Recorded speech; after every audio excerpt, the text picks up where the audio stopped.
Hello mga kapatid. Meron na naman akong iaan sa inyo. Share sa inyo. Unboxing itong mini tripod. So as you can see, this is from Lazada. I got it from Lazada. So it's only 300 pesos. Tapos ang brand niya ay Yunteng. So it's a travel mini tripod. Of course, marami akong tripod na malalaki. Kaya lang ang gusto ko dito is kung gaano siya kabilis i-set up. So yun lang ang kailangan ko sana dyan. Kaya lang there's so much more pala dito. Sa 300 Sa 300. So yun meron siyang holder para sa phone. Diba? Meron siyang holder para sa phone.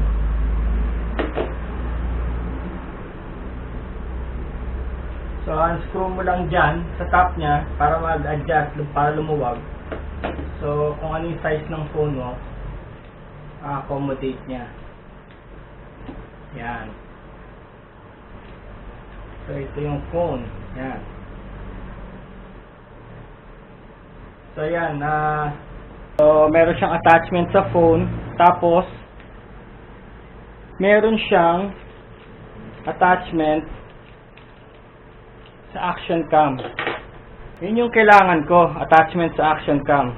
So, yan. So, isipin mo, sa 300, meron siyang attachment. Tapos, hindi lang yun. Naka-ball joint siya. It's a ball joint. You release. You release and then lock. So, mahal yan. Mahal yung mga ball joint dati na yan. Pero sa ngayon, dahil Chinese nga ito, 300 lang. So, hindi ko alam kung paano nila nagawa yun. At ito pa isang, bukod sa yan lang ang kailangan ko eh. Yan lang ang kailangan ko. Yan lang, mismo. To hold and to stand. Yan lang kailangan ko. Meron pa siyang feature. Dagdag. Ayan o. It's a stick.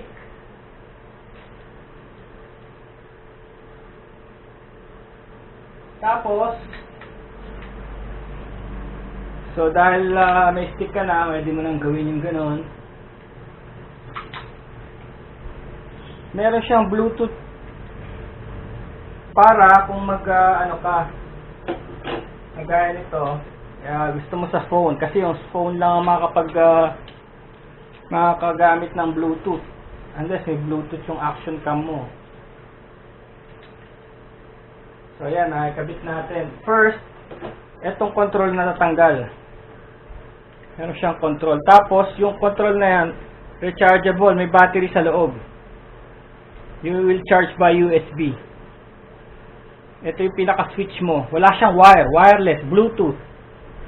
So, turn it on. Ayan sa side, turn it on. Magbiblink na ganon. Tapos, kailangan i-pair mo to. Just like any other device, kailangan mo siyang i-pair sa iyong phone. So, activate mo yung Bluetooth mo. Yan, i-activate natin yung Bluetooth. Makikita mo yun, Yunteng. Connected. Diba? So, if you're connected na, i-set up mo na yung camera mo. Yan. So, yan. Tingnan mo. Let's take a photo. See? So, we got a photo by Bluetooth. All of this for 300 pesos. So, let's put it in action here. Here na, sa machine na. So, kabit na natin. O yan.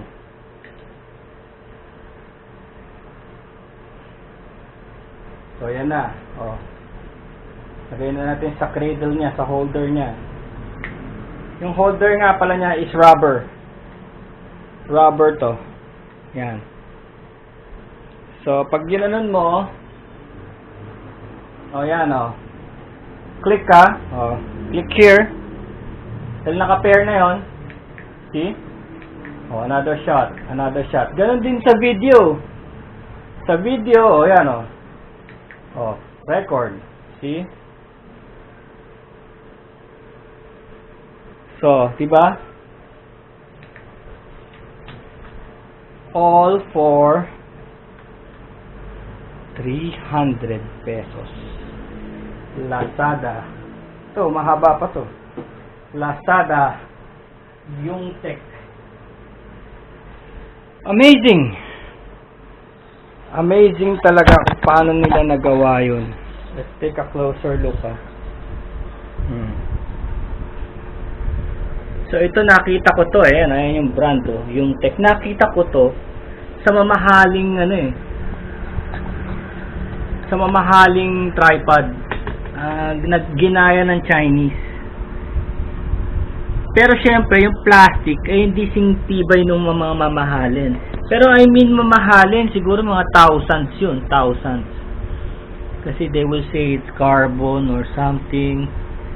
Pero ito 300. Imaginein mo, 300. Oh, full joint. Bluetooth. Come on, diba? Ito lang kasi, alam mo, ito lang.